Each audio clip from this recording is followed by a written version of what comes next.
मी post खात्यामध्ये तुम्हाला नोकरी करत असल्याकारणाने सामाजिक संघटनाशी माझा संपर्क होता, परंतु राजकीय पक्ष, राजकीय नेते यांच्याशी माझा कुठलाही संबंध आला नाही.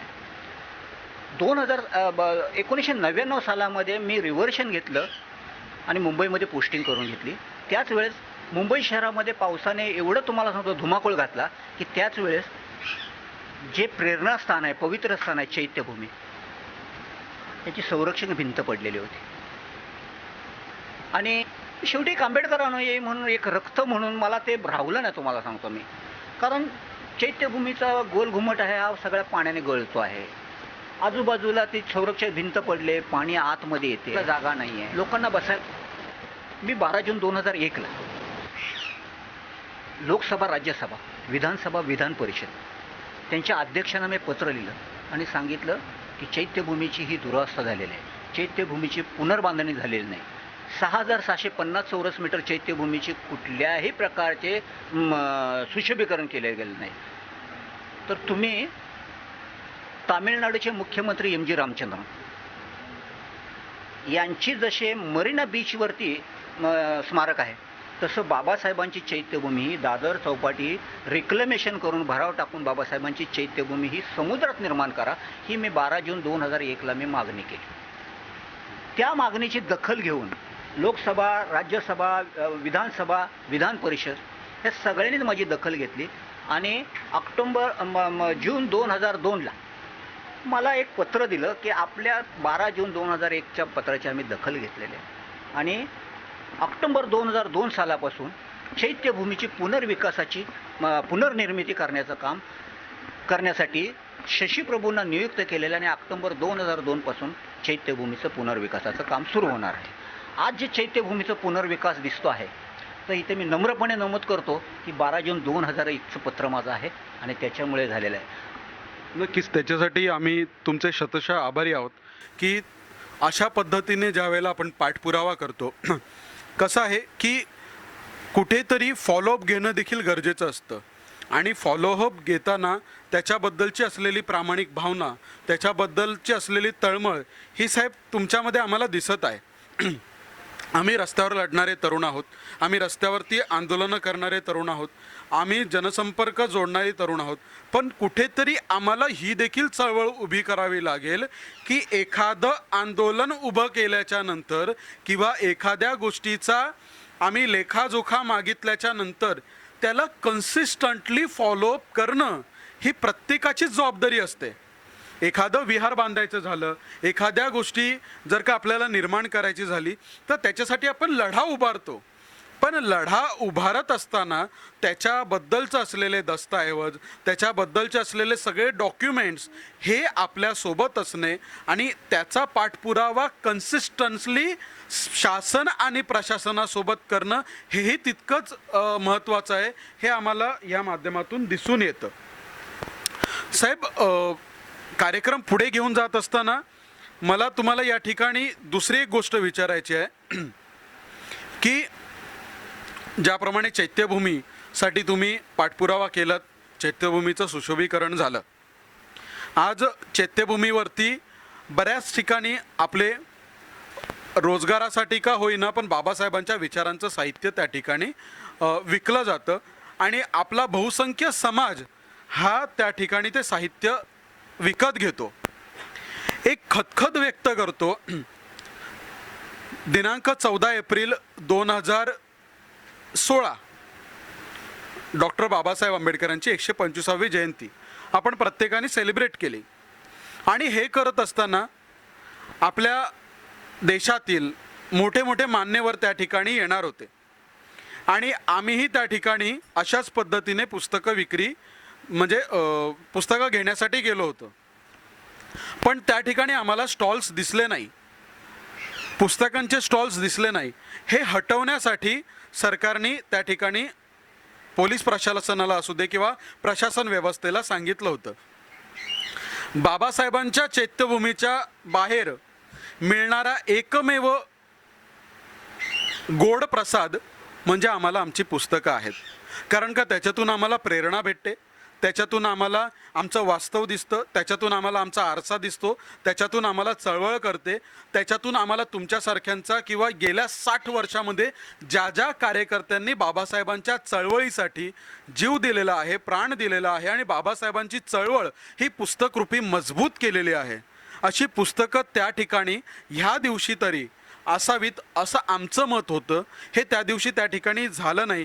ती पुस्तकं त्यांना ठेवू देत नव्हते. त्यांनीही खूप मोठा लढा उभारला होता. त्या लढ्याला आम्ही देखील समर्थन केलं होतं. असं होणं कितपत योग्य आहे? त्या ठिकाणी पुस्तकं असावीत की नसावीत? बघा, 26 नोव्हेंबर 1949ला बाबासाहेबांनी ह्या देशाला राज्यघटना दिलेली आहे आणि राज्यघटनेमध्ये तरतूद आहे. 326 कलम आहे मला वाटते निवडणुकीच. 326 कलमानुसार तुम्हाला सांगतो, जे आज तिथे VVIP नतमस्तक व्हायला येणार आहेत ते बाबासाहेबांच्या राज्यघटनेत त्या कलमानुसार येणार आहे. ठीक आहे, कायदा सुव्यवस्था राखण्यासाठी तुम्हाला सांगतो, तुम्ही त्या पुस्तक विक्रेत्यांना तिथून हटवलं असेल. मला असं म्हणायचं, शासनाला विनंती करायची आहे, प्रशासनाला विनंती करायची आहे, स्थानिक पोलिसांना विनंती करायची आहे, ज्या वेळेस असे VVIP येणार आहेत चैत्यभूमीवरती त्यावेळेस तुम्ही सगळ्या स्टॉलधारकांना उठवू नका. तुम्ही त्यांना विशेष पासेस द्या. ते विशेष पासेस त्यांनी, जसं पोलिसांना VIP बंदोबस्ताला असतात पासेस, तसे त्यांना VIP पासेस द्या की तोच फक्त माणूस तिथे दिसला पाहिजे आणि त्याचा फोटो दिसला पाहिजे, जेणेकरून एखादी जर कायदा आणि सुव्यवस्था निर्माण झाली, बिघडली आणि समजा काय दुर्घटना घडली तर त्या माणसाला तुम्ही जरूर तुम्हाला सांगतो शासन करा. परंतु तुम्ही त्याचं जे बाबासाहेबांचं जे पुस्तक आहेत, जे प्रेरणा देणाऱ्या ज्या काही हे आहेत ते तुम्ही बंद करायला नाही पाहिजे. पण त्याच्यासाठी तुम्हाला सांगतो, हा लढा तुम्हाला सांगतो आमच्यासारखा सर्वसामान्य आंबेडकर अनुयायांचा नाही, हा प्रशासनाचा आहे, राजकीय पक्षाचा आहे. शासन प्रशासनाने ह्याची गंभीर दखल घ्यावी, नक्कीच घ्यावी. कारण जो पुस्तक विक्रेता बसलेला आहे, माझं तर त्यांना सूचना आहे, रिक्वेस्ट आहे की त्यांना जे काही स्टॉलधारक आहेत, मला वाटतं की 20-25 स्टॉलधारक आहेत, त्या 20-25 स्टॉलधारकांनी तुम्हाला सांगतो त्यांना एक VVIP पासेस द्यावेत. ज्या दिवशी 14 एप्रिल, 6 डिसेंबर, 14 ऑक्टोबर असे जे काही राष्ट्रीय बाबासाहेबांचे आणि आमच्या बुद्धिस्टांचे सण आहेत किंवा हे आहेत घटना आहेत, अशा दिवशी त्यांनी ते VVIP त्यांनी ते पासेस देऊन त्यांनीच फक्त तिथे ठेवायचं. बाकी तुम्हाला सांगतो त्याचे नातेवाईक, त्याचे कोणी मित्रमंडळी कुणाला उभा करायचा नाही. फक्त तोच माणूस त्या दिवशी VVIP येईपर्यंत आणि VVIP जाईपर्यंत त्याच माणसाला तिथे प्रत्यक्ष हजर राहतात. साहेब, चैत्यभूमीशी तुमचं नातं काय? चैत्यभूमीचं माझं नातं म्हणजे ते माझं प्रेरणास्थान आहे, पवित्र स्थान आहे. आणि हे तुम्हाला सांगतो, अर्थात मी खरंच पुण्यवान समजतो, हे समजतो की बाबासाहेबांचं बालपण, शिक्षण, महापरिनिर्वाण ज्या पुण्यभूमी झालं त्या दादरसारख्या पवित्र आणि पुण्यभूमीमध्ये मी आज 64 वर्ष जगतो आहे. दादर याच ठिकाणी बाबासाहेबांचं आंतरराष्ट्रीय दर्जाचं स्मारक होणार आहे. आणि सगळ्यात महत्त्वाची गोष्ट म्हणजे या स्मारकाचा आराखडा तयार होत असताना त्या ठिकाणी डॉक्टर बाबासाहेब आंबेडकरांचा पुतळा देखील भव्यदिव्य उभारणार आहेत. बाबासाहेबांच्या हातामध्ये संविधान नाही आहे अशा पद्धतीची पोस्ट ही व्हायरल केली जाते आहे. आणि दुसरी सगळ्यात महत्त्वाची गोष्ट म्हणजे ह्या इंदू मिलच्या जागेवरती होणाऱ्या स्मारकाच्या संदर्भामध्ये आपण कोणत्या पद्धतीचा पाठपुरावा या सरकारच्या मार्फत केलेला आहे आणि कधीपासून केलेला आहे? माझी पोस्टिंग मुंबई शहरात झाल्याच्यानंतर 2001 चैत्यभूमीची म्हणजे सुशोभीकरण झालेलं आहे. ते 12 जून 2001च्या पत्रानुसार झालं. त्याच्यामुळे मला थोडंसं एक बळ आलं की लेखणीमध्ये ताकद आहे, आपण लिखाण जर केलं तर तुमचे आपले जे ध्येय आहे, जे इप्सित आहे साध्य करता येते. 22 ऑगस्ट 2003ला मुंबईच्या नवाकाळ पेपरमध्ये एक बातमी आली होती पान नंबर 3 वरती की लवकरच इंदू मिलच्या जमिनीवरती जागतिक व्यापार केंद्र निर्माण होणार आहे. असा दुपारी जेवलो होतो आणि पेपर वाचत होतो. एक बाबासाहेबांनीच ती बुद्धी दिली. मी 4 ते 5 वेळा ती बातमी वाचली. माझ्या डोक्यामध्ये एक वेगळं हे आलं की 6 डिसेंबरला बाबासाहेबांना नतमस्तक व्हायला, अभिवादन करायला जगाच्या देशाच्या कानाकोपऱ्यातून लोक येतात. आमच्या आया बहिणी तात्पुरत्या निर्माण केलेल्या चटई बांबूच्या शौचालयात प्रातःकालविधी, अंघोळी, उघड्यावरती जेवण झोपणं, थंडी वाऱ्यात उघड्यामध्ये राहणं, हे सगळं होत असताना आणि जागतिक व्यापार केंद्र हे कुलाब्याला असताना अजून दादरमध्ये निर्माण सरकार कशासाठी करते? आपण ही जर मिल बाबासाहेबांच्या स्मारकाला मागितले तर काय होईल? त्यावेळेस मी माझे काही सहकारी होते, त्यांना मी बोललो की आपण ही बाबासाहेबांच्या स्मारकाला आपण इंदू मिल मागूया म्हणून.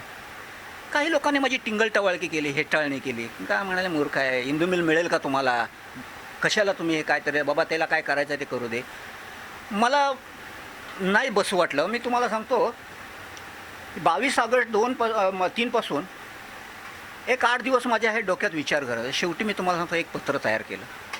5/9/2003ला मी एक मागणी केली आणि ह्या देशामधले जेवढ्या मिनिस्ट्री आहेत, मंत्रालय आहेत, त्यांचे सचिव, महाराष्ट्र राज्य आणि देश यांचे सचिव, ह्या देशामध्ये जेवढे राजकीय पक्ष आहेत किंवा महाराष्ट्रामध्ये आहेत त्यांचे अध्यक्ष, सचिव, देशाचे राष्ट्रपती, राज्याचे राज्यपाल, पंतप्रधान, विविध मंत्रालयाचे मंत्री, ह्या सगळ्यांना मी पत्रव्यवहार केला आणि त्याच्यात त्यांना विनंती केली, हे जे मी आता सांगितलं की बाबासाहेबांचं निर्वाण दिल्लीत झालेलं आहे, बाबासाहेबांचा राजघाट दिल्लीतही बांधला गेलेला नाही, परंतु इतर नेत्यांचा 100 एकरमध्ये राजघाट बांधला गेलेला आहे.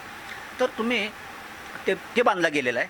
मुंबईमध्ये 6750 चौरस मीटर चैत्यभूमी आहे. तिचं विस्तारीकरण झालं आहे, तिचं भव्य ह्याच्यात रूपांतर झालेलं नाही आहे. साहेब, इंदू मिलचं जे प्रकरण आहे ते पुष्कळ गाजलं. त्याच्यामध्ये त्या प्रकरणामध्ये आपल्या प्रत्येक भीमानुयायाने तन मन धनाने त्या आंदोलनामध्ये शरीक झाला आणि या माध्यमातून अनेक जणांनी लढेसुद्धा उभारले. त्या प्रत्येकाचं आम्ही या ठिकाणी हार्दिक अभिनंदन करतो की त्यांच्या कुठेतरी कार्यकर्तृत्वाला कुठेतरी एक संगनमत आलं. समाज कुठेतरी बाबासाहेबांचं आंतरराष्ट्रीय दर्जाचं स्मारक व्हावं याच्यासाठी धावून आला. आपल्या सगळ्याच नेत्यांनी याच्या पाठीमागे भूमिका आपली स्पष्ट केली की आमचं या स्मारकाला समर्थन आहे. बऱ्याच विरोध करणाऱ्या लोकांनी बाबासाहेबांचं स्मारक त्या ठिकाणी नाही झालं पाहिजे अशा पद्धतीचे सूर रेटले, पण यांना कुठेतरी उघडं पाडत तुमच्या माध्यमातून किंवा आपल्या पक्ष संघटना जे कोणी ज्या संघटना याच्या माध्यमातून पुढे आल्या त्या सगळ्यांना ग्रँड सल्यूट आहे. पण कुठेतरी दस्तऐवजाची लढाई ही सुद्धा लढली गेली पाहिजे आणि ती लढाई तुम्ही लढत आहात. याचं सुरुवात देखील तुम्ही केली होती.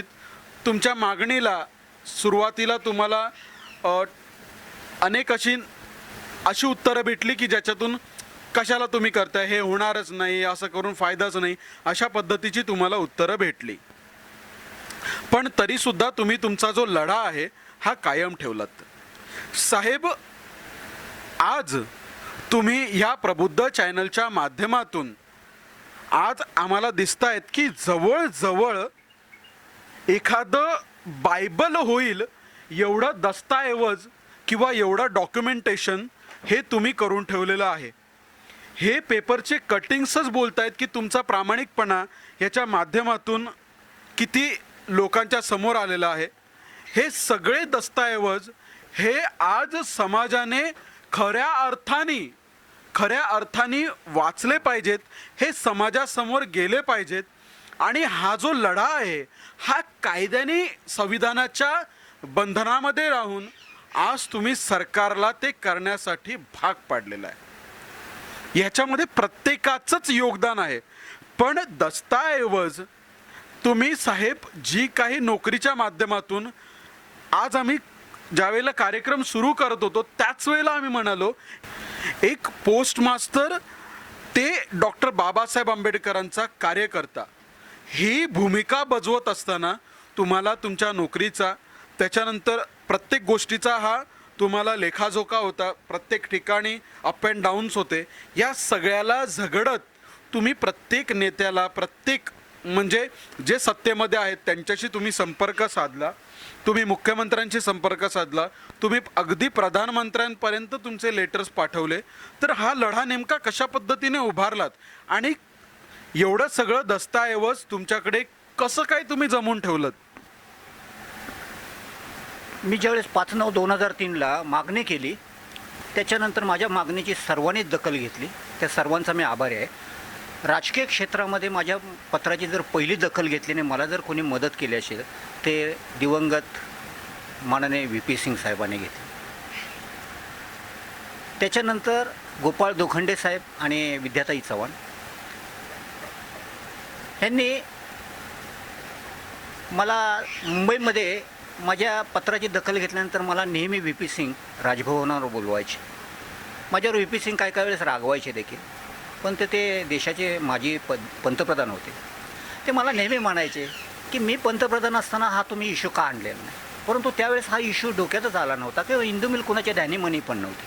त्याच्यामुळे मी म्हणायचो की त्यावेळेस काय इश्यू कुणाच्या ह्याच्यातच नव्हता. माझ्यावरती रागवायचे, परंतु मी जो पत्रव्यवहार करायचो, VP सिंग मुंबईमध्ये ह्याच्यामध्ये बॉम्बे हॉस्पिटलमध्ये डायलिसिससाठी येत होते. ते मला नेहमी सांगायचे. ते माझं त्यांना पत्र गेल्याच्यानंतर गोपाळ दोखंडे आणि विद्याताई चव्हाण यांनी त्यांना सांगितलं की असं इंदू मिलसाठी असा एक माणूस मागणी करतो. त्यावेळेस मला त्यांनी राजभवनावर बोलवलं आणि त्यांनी सांगितलं, माझी कागदपत्र वगैरे बघितली आणि ते म्हणाले मला ह्याचा झेरॉक्स सेट बनवून द्या. राजभवनमध्येच सगळ्या सुविधा असल्याकारणाने राजभवनमध्येच त्याचा सेट काढून घेतला आणि ते गेले. आणि त्यांनी मला सांगितलं मी पुढच्या महिन्यामध्ये ह्या तारखेला डायलिसिससाठी येणार आहे. त्याच्या आधी मला तुमचं जे करस्पॉन्डन्स तुम्हाला येणार आहे किंवा तुम्ही जे करणार आहे सरकारला, त्याचे सगळा सेट बनवून आणून द्यायचा. 2005 पासून 2007पर्यंत कंटिन्यू तुम्हाला सांगतो, मला माननीय दिवंगत VP सिंग साहेबांनी इंदू मिलसाठी सुरुवातीला जर एक देशाचा पंतप्रधान म्हणून जर मला मदत केलेली आहे, मी खरंच त्यांचा नतमस्तक होतो. नक्कीच. आज कधीपर्यंत हे स्मारक होऊ शकतं किंवा कधीपर्यंत ह्या स्मारकाचं काम चालू होईल? चालू तर झालेलं आहे, डिमॉलिशनसाठी सुद्धा त्या ठिकाणी कामगार लागलेले आहेत कामाला. हे स्मारक कधीपर्यंत उभारू शकतात सरकार, याच्याबद्दलचा तुम्ही काय पाठपुरावा केला आहेत का किंवा अशा पद्धतीचे डॉक्युमेंट्स तुमच्याकडे आहेत का? साहेब 2005 सालापासून मी पत्रव्यवहार करतो आहे.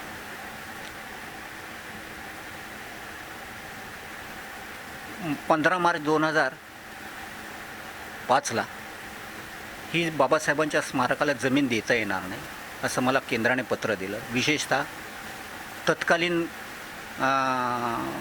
राष्ट्रीय वस्त्रोद्योग मंत्री वाघेला सिंग साहेबांनी की 3,987 करोड रुपये खर्च आहे, त्याच्यामुळे ही जमीन बाबासाहेबांच्या राष्ट्रीय स्मारकाला ठेवणं उचित होणार नाही. मी 25/5/2005लाच मी त्यांना पत्र दिलं की 3,987 करोड रुपये भरायला तयार आहे, मला बँकेचा अकाउंट नंबर आणि बँकेचं नाव द्या. एक सरकारी खात्यात पोस्टमास्टर म्हणून काम करत असताना मी एक धाडस केलं. त्याच्यानंतर त्याने ते रद्द केलं. त्यांनी सांगितलं टेंडर भरून तुम्ही ही जमीन खरेदी करा. मी त्यांना सांगितलं की माझा समाज आम्ही आर्थिकदृष्ट्या राजकीयदृष्ट्या दुर्बल आहोत, त्याच्यामुळे आम्ही टेंडर भरून बोली टेंडरवरती आम्ही ही जमीन खरेदी करू शकणार नाही. त्याच्यामुळे तुम्ही मला बँकेचा अकाउंट नंबर बँकेचं नाव द्या आणि मी पैसे भरायला तयार आहे. परंतु ही 1 इंचही जमीन मी कुणाला विकत घेऊ देणार नाही किंवा सरकारला विकूही देणार नाही असं मी त्यांना एक लेटर दिलं 25/5/2012. त्याच्यानंतर कंटिन्यू तुम्हाला सांगतो पत्रव्यवहार वाढत गेला. पत्रव्यवहार वाढत गेल्याच्यानंतर तुम्हाला सांगतो मी माझा पत्रव्यवहार कंटिन्यू सुरू होता. सरकारी नोकर असल्याकारणाने मीच भारत सरकारच्या विरोधात न्यायालयात जाऊ शकत नव्हतो. त्याच वेळेस विजय कांबळे मुठभर मातीचं आंदोलन करत होते.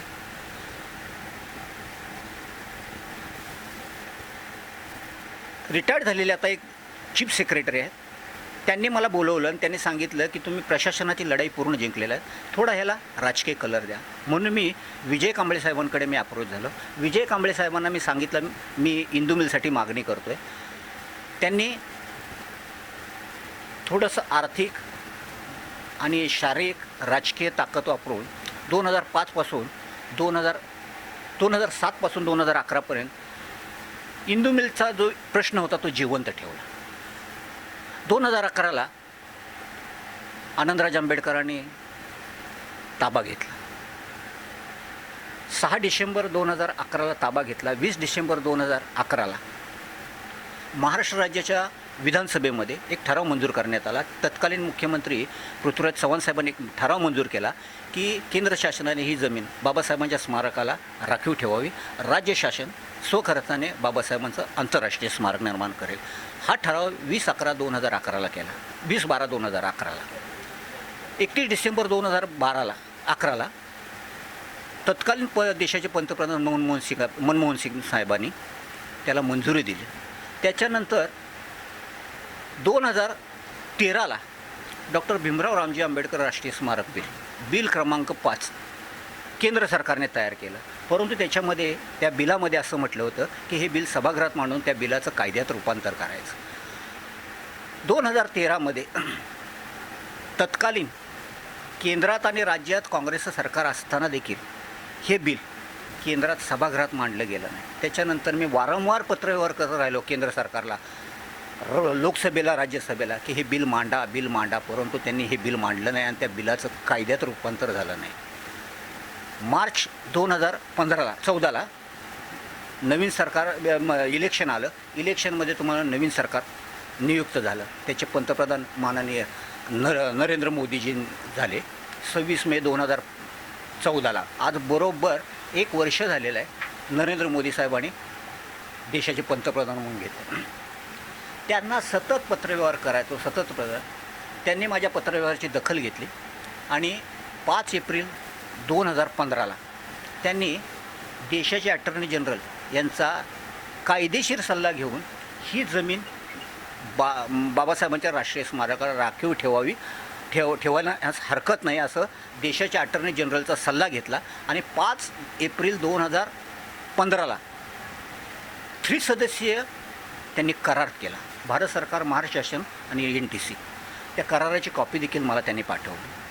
परंतु त्या करारामध्ये केंद्र सरकारने जमीन हस्तांतर करण्यासाठी जो TDR वगैरे द्यायचा आहे किंवा त्याचे पैसे द्यायचे आहेत असा कुठे किती दिवसात हा व्यवहार पूर्ण करायचा ह्या त्या त्रिसदस्यीय ॲग्रीमेंटमध्ये कुठेही म्हटलेलं नव्हतं.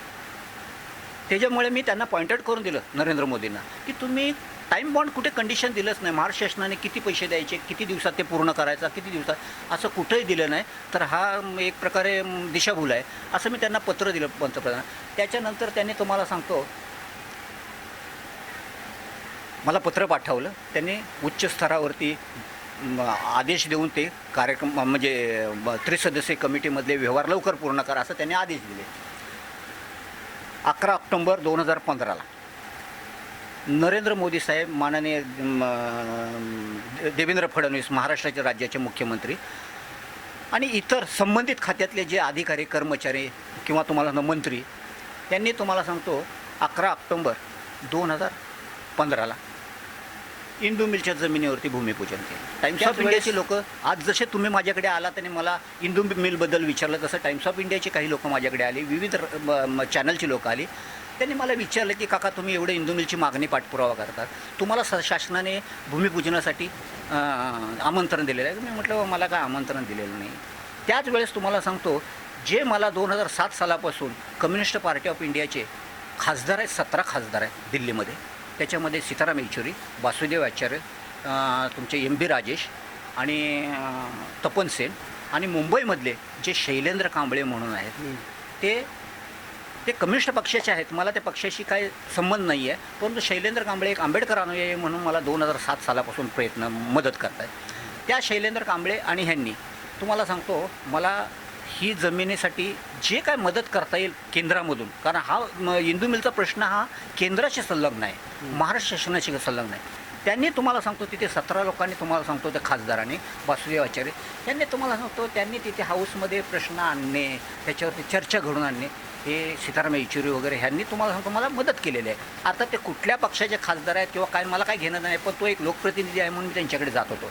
माझं दुर्दैव असं आहे की हा जो प्रश्न आहे हा महाराष्ट्र राज्यातला आहे, परंतु मला 48 खासदार ह्या महाराष्ट्रामध्ये मला एकाही खासदाराने मदत केलेली आहे. परंतु सीताराम येचुरी, एम बी राजेश, वासुदेव आचार्य या खासदाराने मला मदत केलेली आहे. खरं तर मी त्यांचं मनापासून अभिनंदन करतो. नक्कीच नक्कीच साहेब.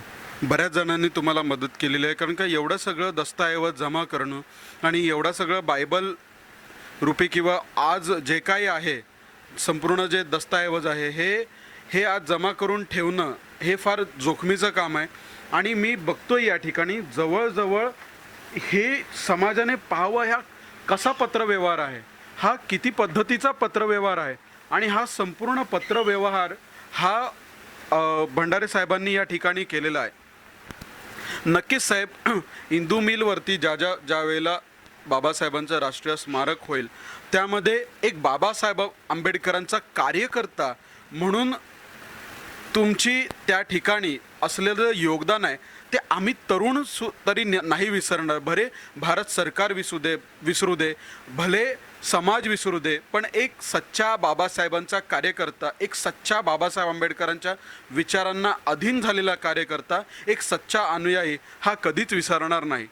तर हे होते माननीय चंद्रकांत भंडारे साहेब यांनी जो बाबासाहेबांच्या विचारांचा लढा हा विचारांनी लढले आणि विचारांनी लढून आज समाजासमोर एक तरुणांसमोर एक नवीन आदर्श निर्माण केलेला आहे की जर एखादा व्यक्ती जर का कुठल्या उद्देशाला पेटून उठला तर तो कशा पद्धतीने पेटून उठू शकतो, तो कशा पद्धतीने काम करू शकतो, तो कशा पद्धतीने जनमानसांमध्ये जाऊन कशा पद्धतीने संपर्क साधू शकतो. आज आपण साधं नगरसेवकाला भेटण्यासाठी त्याच्या पीएला भेटा, त्याच्या जवळपास असलेल्या कार्यकर्त्यांना भेटा, पण आज भंडारे साहेबांचा खरंच प्रत्येक तरुणांनी आदर्श घेतला पाहिजे. आपल्याच आंबेडकरी चळवळीतल्या प्रत्येकानेच आदर्श घेतला पाहिजे की अशा पद्धतीचा पत्रव्यवहार करून देखील आपल्याला हवी असलेली माहिती आपण मिळवू शकतो.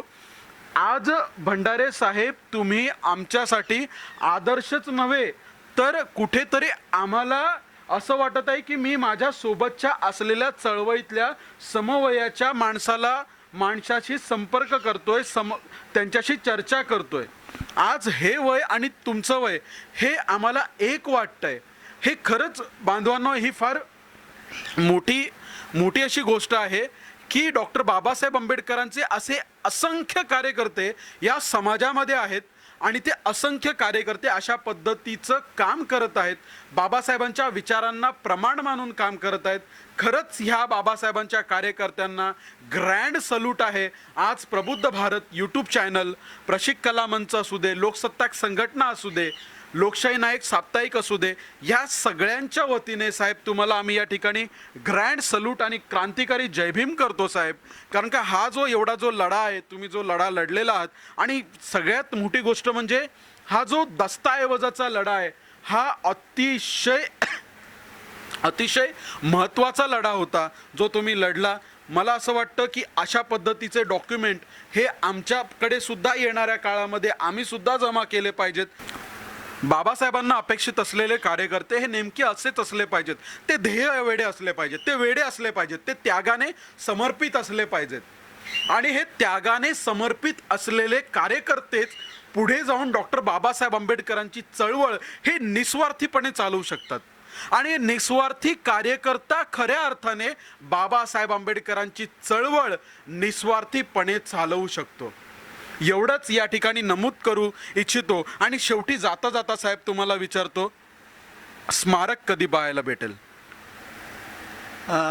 मी काल दुपारी 3 वाजता MMRDचे कमिशनर माननीय UPS मदान साहेब यांच्याकडे शैलेंद्र कांबळे, मी, संजय गांगुर्डे आणि काही अन्य आम्ही त्यांच्याबरोबर मीटिंग केली. कारण त्यांनी मला 5 मे 2012 एक पत्र दिलेलं आहे की इंदू मिलच्या जमिनीवर बांधकाम करण्यास कोणत्याही प्रकारची अडचण येणार नाही. ह्या संदर्भात आम्ही त्यांच्याशी चर्चा केली. तर त्यांनी महाराष्ट्र गव्हर्नमेंटनी केंद्र सरकारला CRZ मध्ये शिथिल करा ह्याच्यासाठी त्यांनी पत्रव्यवहार केलेला आहे. त्याची कॉपी पण आम्हाला मदन साहेबांनी दिली. आणि मदन साहेबांना मी सहज एक प्रश्न विचारला की मदन साहेब कामाला केव्हा सुरुवात होणार. तर मदन साहेबांनी एक सांगितलं की हे नोटिफिकेशन आपली जी आता 5 एकर जमीन जी आहे ती CRZ2मध्ये येते आणि ती कंपाऊंडमध्ये आहे, त्याच्यामुळे त्याच्यावरती आपणाला बांधकाम करायला परवानगी आहे. तसं त्यांनी मला लेखी पत्र पण दिलं. आता दुसरा प्रश्न मी त्यांना विचारला की बाबासाहेबांच्या स्मारकाला 12 एकर जमीन फुकट जाते, त्याच्यामुळे पोटामध्ये पोटशोळ उठलेला आहे. कोणतरी भगवानजी रग्याने नावाचा विद्वान गृहस्थ आहे, त्यांनी मुंबई हायकोर्टामध्ये एक जनहित याचिका दाखल केलेली आहे की बाबासाहेबांच्या स्मारकाला जनतेचा पैसा खर्च होतो आहे. बाबासाहेबांच्या स्मारक बांधण्यासाठी एक कमिटी निर्माण करावी, कमिटीने वर्गणीच्या रूपाने पैसे जमा करावे आणि स्मारक बांधावं, पण जनतेचा पैसा खर्च करू नये. आता ह्या संदर्भात मी काल मदन साहेबांशी बोललो. मदन साहेबांना मी विनंती केली. मी म्हटलं साहेब, म्हटलं असं एक पेपरला वाचण्यात आलेलं आहे, रग्याने नावाचा कोणतरी विद्वान प्राणी आहे आणि त्या प्राण्याने म्हटलं मुंबई हायकोर्टामध्ये जनहित याचिका दाखल केलेली आहे. तर मला सहज ते म्हणाले की अशी लोकं असतात, तुम्ही त्याची कशाला काळजी करताय? आम्ही तर तुम्हाला सगळे डॉक्युमेंट दिलेले आहेत, त्याच्यात तुम्ही वाचन केलेलंच आहे. मी म्हटलं साहेब, 2012ला ह्या महाराष्ट्र राज्याच्या राज्यपालाने एक नोटिफिकेशन काढून तुम्हाला स्पेशल अथॉरिटी अपॉइंट केलेली बाबासाहेबांचे स्मारक इंदू मिलच्या जमिनीवर बांधण्यासाठी तुम्हाला एक विशेष अधिक अथॉरिटी अपॉइंट केलेली आहे आणि पॅरा 2मध्ये म्हटलेलं आहे. आणि त्याच्यात त्यांनी अजून एक राज्यपालाने असं म्हटलेलं आहे की ही जमीन ह्याच्यावरती बांधकाम कुणाचं काय ऑब्जेक्शन असेल, कुणाच्या सूचना असतील तर त्यांनी 1 महिन्यामध्ये सादर कराव्यात. हे 2012ला राज्यपालाने नोटिफिकेशन काढल्यामुळे त्यांनी त्याच्यात म्हटलेलं आहे. मी म्हटलं साहेब, म्हटलं 2012पासून आता 2017 आहे. राज्याने म्हटलं विद्वान प्राणी म्हटलं तो जाऊन जनहित याचिका दाखल करतोय. त्याने आर्टिकल 221चा अगदी तुम्हाला सांगतो, म्हणजे आपण कोर्टात जाऊ शकतो 221 किंवा 25च्या ह्याच्याप्रमाणे. तर त्याने न्याय मागण्याचा प्रयत्न केलेला आहे, परंतु हा न्याय नाही आहे, की त्याच्या पाठीमागे काहीतरी कलुषित भावना आहे. तर आता हे राज्यपालाने नोटीस काढलेलं आहे, नोटिफिकेशन काढले, तुम्हाला विशेष अधिकार तुम्हाला दिले, तर त्याने महिन्यामध्येच त्याने ॲप्लिकेशन करायला पाहिजे. तर तुम्ही, माझी एक रिक्वेस्ट आहे, सरकार तर करेलच, पण तुम्ही सरकारला एक सूचना द्या की ह्या नोटिफिकेशन किंवा राज्यपालांच्या आदेशानुसार त्याला 1 महिन्यात किंवा 2 महिन्यातच त्यांनी ऑब्जेक्शन लॉन्च करायला पाहिजे. त्याच्यामुळे ही केस डिसमिस करा अशी माझी एक रिक्वेस्ट आहे. तुम्ही सांगितलं तर, कारण मी त्या केसमध्ये काही इन्व्हॉल्व नाही आहे, सरकारची इन्व्हॉल्व आहे, असं मी त्यांना काल सजेशन दिलं. साहेबांनी फार आनंदित झाले की म्हणे ते आहे. तर त्यांनी अजून एक सांगितलं की ऑक्टोबर 2017पासून आम्ही कामाला सुरुवात करतोय. एक आनंदाची गोष्ट त्यांनी काल सांगितली. नक्कीच ही सर्व समाज घटकांसाठी आनंदाची गोष्ट आहे की बाबासाहेब आंबेडकरांचं स्मारक हे लवकरात लवकर हे निर्माण होणार आहे. साहेब, समाजाला सगळ्यांनाच माहिती आहे की कोणीतरी 1 रुपयाची नोट पाठवली होती सरकारला. त्या 1 रुपयाच्या नोटीचा नेमका उलगडा काय आहे, तो मॅटर काय आहे? माननीय केंद्रीय वस्त्रोद्योग मंत्री बंडारू दत्तात्रय हे महाराष्ट्रामध्ये मंत्रालयामध्ये आले आणि त्यांनी पत्रकार परिषद घेतली की आम्ही इंदू मिल हस्तांतर करण्याच्या सगळ्या प्रक्रिया पूर्ण केल्यात, पण महाराष्ट्र शासनाने प्रक्रिया पूर्ण नाही केलेल्या. आम्हाला महाराष्ट्र शासनाने 1 रुपया जरी दिला तरी आम्ही ताबडतोब इंदू मिलची जमीन बाबासाहेबांच्या स्मारकाला राखीव ठेवलेली आहे, ती ताबडतोब आम्ही महाराष्ट्र राज्याला आम्ही हस्तांतर करू. तुम्ही 1 रुपयाची नोट पाठवली? मी बँक ऑफ महाराष्ट्राचा माझ्या स्वतःचा चेक 1 रुपयाचा आणि 1 रुपयाची करन्सी नोट मी स्वतः मंत्रालयात गेलो, माननीय मुख्यमंत्र्यांना 1 रुपयाने 1 रुपयाची चेक दिलेला आहे आणि त्यांना रिक्वेस्ट केलेलं आहे, जर सरकार नुकसानीत जात असेल, सरकारच्या तिजोरीत पैसेच नसतील, तर बंडारू दत्तात्रय हे जे केंद्रीय मंत्री आहेत ह्यांनी जे स्टेटमेंट दिलं आहे त्या स्टेटमेंटला अनुसरून मी माझा कष्टाचा 1 रुपया आणि 1 रुपयाचा चेक राज्य शासनाला सादर करतो आहे. माननीय मुख्यमंत्र्यांनी ही ताबडतोब तुम्हाला सांगतो जमीन हस्तांतर करून होण्याच्या प्रक्रिया पूर्ण कराव्या. आणि जर माझा 1 रुपयाचा चेक किंवा 1 रुपयाचं जर करन्सी नोट जर स्वीकारले नाही तर राज्य शासनाने ते का स्वीकारले त्याची मला कारणं द्यायची आणि ते मला परत करून द्यायचं. नक्कीच साहेब, आज बरं वाटलं खरं अर्थाने आपल्याला भेटून. बऱ्याचशा गोष्टींचा उलगडा झाला. रस्त्यावरची लढाई तर आपण लढतच आहोत आणि ती लढावीच लागेल आणि जो कोणी लढत आहे त्या प्रत्येकाला ग्रँड सल्यूट आहे. पण कुठेतरी ही लढाईसुद्धा लढली गेली पाहिजे. तर समाजामध्ये काम करत असताना नक्कीच सगळ्यात मोठं जर का कुठलं साधन असेल तर ही लेखणी आहे. या लेखणीच्या जोरावरती या देशाचा इतिहास बदलला. या लेखणीच्या जोरावरती या देशाला कायद्याच्या ढाच्यामध्ये बाबासाहेबांनी नटवलं, मडवलं आणि जगाच्या कानाकोपऱ्यामध्ये देशाला नेऊन पोचवलं. आणि या लेखणीच्या जोरावर आज डॉक्टर बाबासाहेब आंबेडकरांच्या ह्या तरुण कार्यकर्त्याने हा इंदू मिलचा लढा हा या लेखणीच्या बळावरती लढलेला आहे. तर या बाबासाहेबांच्या लेखणीला आम्ही क्रांतिकारी जयभीम करतो, जी लेखणी एक वेगळीच ताकद निर्माण करून देते. हे या ठिकाणी मला तुम्हाला विचारायचं आहे, आज बरेच जण लढत आहेत, बरेच तरुण मिसगाईड आहेत, बरेच तरुण वेगवेगळ्या चळवळीमध्ये भाग घेत आहेत, पण बाबासाहेबांचं काम करत आहेत. तुमच्या मताने बाबासाहेबांचा कार्यकर्ता कसा असावा? तरुणांमधला, चळवळीमधला आणि समाजाला दिशा देणारा कार्यकर्ता कसा असावा? आज जे बाबासाहेबांचे अनुयायी, बाबासाहेबांना मानणारे, प्रेमी हे अनेक चळवळी करतायत, अनेक सामाजिक, शैक्षणिक, धार्मिक, राजकीय सगळ्याच पातळीवरती तुम्हाला सांगतो जीव ओतून काम करतायत. परंतु ह्याच्यामध्ये एकत्रित आणि एकसंघपणे लढा उभारला जात नाही.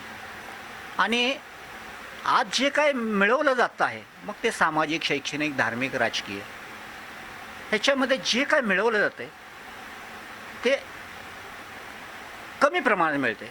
जर एकत्रित आणि एकसंघपणे जर हा लढा जर उभारला तर आपण अधिक काही मिळवू शकतो.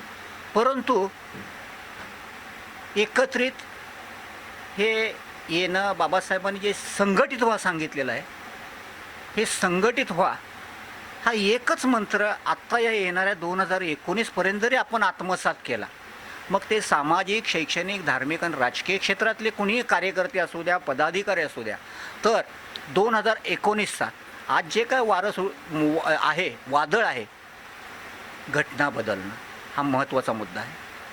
तर अशा ह्याला कुठेतरी पायबंद बसेल. आणि ह्याच्यासाठी आजपासूनच जर संघटित ह्याच्यासाठी जर आपण सगळे प्रामाणिक राहिलो तर 2019मध्ये तुम्हाला सांगतो, नाही म्हटलं तर बाबासाहेबांचे अनुयायी आमदार खासदार झाल्याशिवाय राहणार नाही. हे माझे एक प्रामाणिक विषय आहे. कारण इंदू मिलची जमीन मागणी बाबासाहेबांच्या महापरिनिर्वाणानंतर 47 वर्षांनी झालेली आहे. काही लोक म्हणतात बाबासाहेबांची राजकीय, सामाजिक, धार्मिक, राजकीय चळवळ संपली. परंतु माझी अशी एक अंतर्मनातून इच्छा आहे, माझी एक हे आहे की हे स्मारक ज्यावेळेस निर्माण केलं जाईल, जनतेला, ह्या देशाला अर्पण केलं जाईल, ह्याच्यानंतर ह्याच देशामध्ये, ह्याच महाराष्ट्रामध्ये बाबासाहेबांच्या अनुयायांना सामाजिक, शैक्षणिक, धार्मिक हे सोन्याचे दिवस येणार आहेत. हे माझं एक तुम्हाला सांगतो स्वप्न आहे आणि ते पूर्ण होणार आहे स्वप्न. जर इंदू मिलचं माझं स्वप्न पूर्ण झालेलं आहे तसं तेही स्वप्न पूर्ण होणार आहे. ह्या देशावरती, ह्या महाराष्ट्रावरती फक्त आणि फक्त आंबेडकर अनुयायीच राज्य करणार आहे. क्या बात आहे. हा आशावाद आहे.